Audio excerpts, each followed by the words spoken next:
Hi guys, welcome back to another video. And today I will talk to you about my wins of 2024 because we should celebrate our wins, right? What happened to my orchid collection that was very positive and how I get there. But before I continue, let me know which were your wins. What happened to your collection? What did you learn that was very positive? And which beautiful blooms you saw this year for the first time? I would love to hear a little bit more about your experiences. Well, I'm still festive, wearing my red attire. It was Christmas yesterday, so it's a bank holiday here in the UK today. We're just relaxing at home and enjoying the festive period. And you, do you celebrate Christmas? If not, what you're doing, I hope you had at least a super nice break. But let's dive straight in. So for today, we will talk specifically about Cattleyas. Why? Because that was the biggest win that I had in 2024. For me, 2024 was a very, very difficult year in terms of my personal life, actually. If I think about what happened work-wise, family, there were so many layers of things that didn't work well. However, if I talk about my orchids, I do have a few things to celebrate. Let's talk about my Cattleyas, shall we? So why I'm bringing Cattleyas here, I do have other videos that I say, hey, I'm succeeding, look at these beautiful blooms and all that. So if you follow me here for a long time, you probably know that I struggled a lot with Cattleyas in the beginning. It took me many years to actually come to a point that I can say, hey, I succeeded with them. And this was the year that I can comfortably saying that I think I got to the point where I can grow Cattleyas very well without struggling. So this Cattleya here, it's a very good example of my struggles and also how I'm succeeding with them. This Cattleya, I got it from a local orchid nursery here in the UK. Is my RC Taiwan Morning Call. I will definitely add the name down below. It's an unifoliar Cattleya. It's more like a compact type of Cattleya. And when I got it from, I think it was 2020, I struggled a lot with it, so this is a survivor. I lost growths. I made the orchid much smaller than what it was before. I had root rot. I had so many issues until I figured out how to grow them. And that's the first year that it's actually pushed out a beautiful flower spike, and it will bloom for me, so I'm super excited to see these beautiful flowers. But I'm not going to talk about the flowers. You're going to see that in the future when it's open, fully open. I'm going to talk to you about the way that I got it to be healthy like that. So what happened is, I told you many times that I struggled with Cattleyas, that I had issues with my climate and how to actually grow them healthily. I think most of the time I was inspired by other YouTubers and other tutorials that I saw online. However, my climate was not the same, so they didn't react the same. I live in a country that is cold and humid. Not as humid as tropical countries, but not as dry as other European countries as well. So it's a bit different. I have long winter. I don't have a very long summer. And on top of that, the weather is very unstable because it's like a big island. So the UK, it's very different and very particular compared to some other countries. For this reason, all of the things that I found about Cattleyas is that they are drought tolerant, they live in tropical climates. There are many Cattleyas that are from Brazil. When I was trying to replicate my nymphs, comparing it to Phalaenopsis, for example, how I was potting my Phalaenopsis or how I was growing my own seedlings, I couldn't do the same thing because they are different, simply like that. On seedlings were always very easy for me to grow here because I think they do enjoy my climate. And on top of that, I do have very bright windows. They are the ones behind me. For this reason, I managed to grow on seedlings as well. But I didn't manage to grow Cattleya as well for like at least 3 years. So many things happened on the process. First of all, I used the wrong mix. So I used maybe more moss than bark, and I was watering them very often, or maybe leaving them without water for a very long period of time, and I lost all the roots. So they were struggling, they were dehydrated, they lost their roots, their growths. On top of that, I had infestations of thrips. The thrips, Cattleyas are not the first orchids that they will attack, but they do attack Cattleyas, specifically Cattleyas that are unhealthy. So with pests, plus not figuring out the right care, I end up losing many Cattleyas. And I had seedlings as well. They're much sensitive than mature plants. So in this process, I learned how I would keep my Cattleyas growing healthily in my climate. And I can say confidently this year, I definitely figured it out. Most of them are doing super well. And I'm not losing Cattleyas anymore, which is amazing. So what did I change? How I got to figure this out? That's what I want to cover now. So as you can see, I have this beautiful bloom here. With this one, it suffered with pests, so I lost the growths. And then I decided to keep this one very close to my growing lights. I have some purple growing lights that you can see here. You can see it's like a purple pink tint. That's because of my purple growing light. So I have two Cattleyas that are very close to this light, and I noticed that when they are closer than other plants to this light, they are able to grow very healthily. But I swapped my Cattleya positions, so they were in some of my shelvings under some growing lights that were great for Phalaenopsis and some Oncidiums as well, but not for my Cattleyas. So I had to make space for them here, sitting on my windowsill or on my macrame hanger. It's like the place where I keep most of them. So they are all sitting here behind me. If you look at the window, there are windowsills here. There are some macrame hangers, and most of them are filled with Cattleyas. Because I don't have the best growing light for my Cattleyas. I noticed at least they are not working before. So this natural light works greatly for them and even for my Vandas.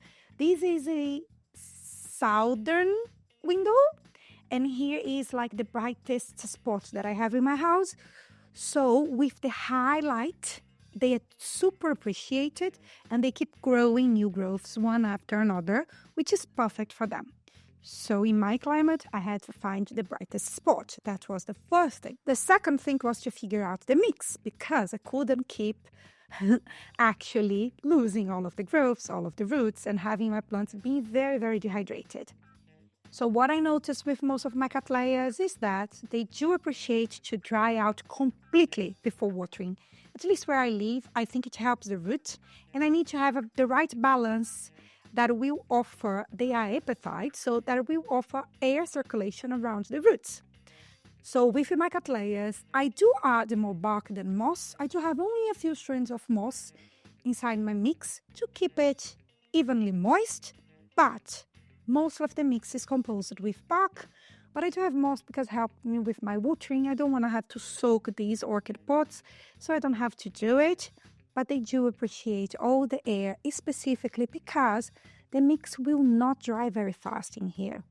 As I told you, now that's winter until maybe June, the weather will not be warm at all. I rely on a heating system that will make my environment a little bit drier.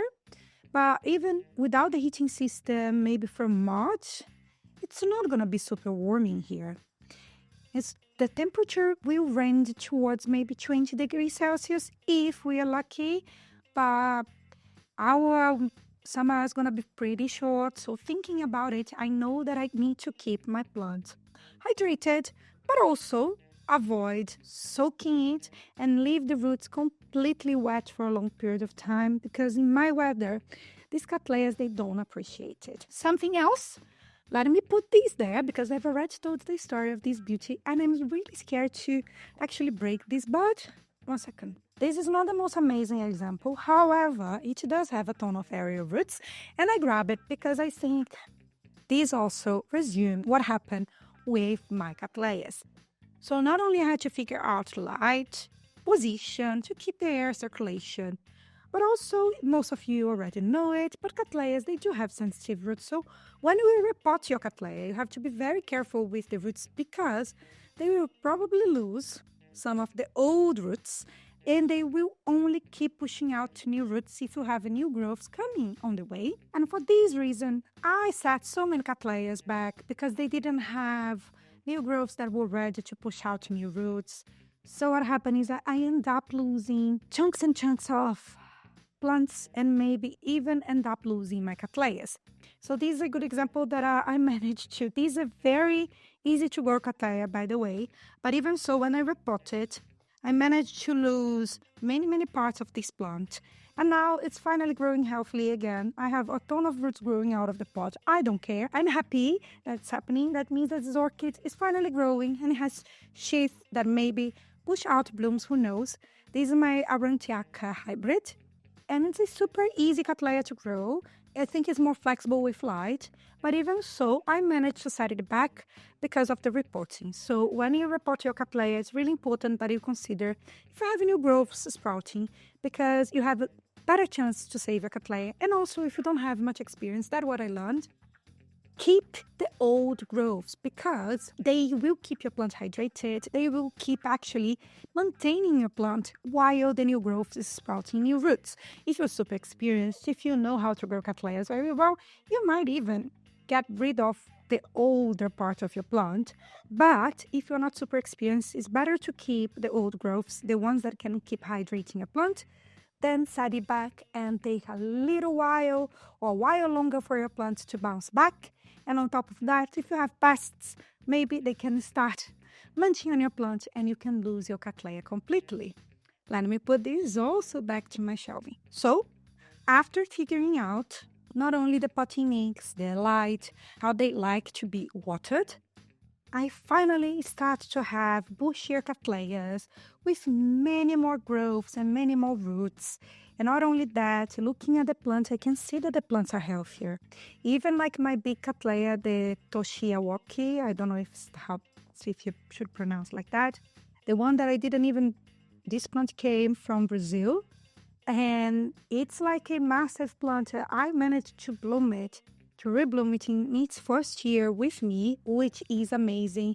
I also managed to rebloom other Cattleyas. You've seen videos of Cattleyas here on this channel in the last What's in Bloom, which is amazing. And not only that, I'm not buying as many Cattleyas as I bought in the past. I lost many, but I also bought many in the past. This year I didn't buy I don't think I bought Cattleyas actually, apart from a Layla, Tiny Layla. But I managed to actually save the ones that I had. I started noticing that they are doing super well. They have aerial roots growing everywhere. They are very cute. And the reason why some of them lost the buds is because unfortunately now I have a new infestation of thrips. Yay, that munch on their buds, that destroy the new buds of my Cattleyas, which is pretty sad. This one has a perfume when it's nighttime, so it's smelling like something that I don't know. This is basically a hybrid of Cattleya and Brassavola, and I really like it.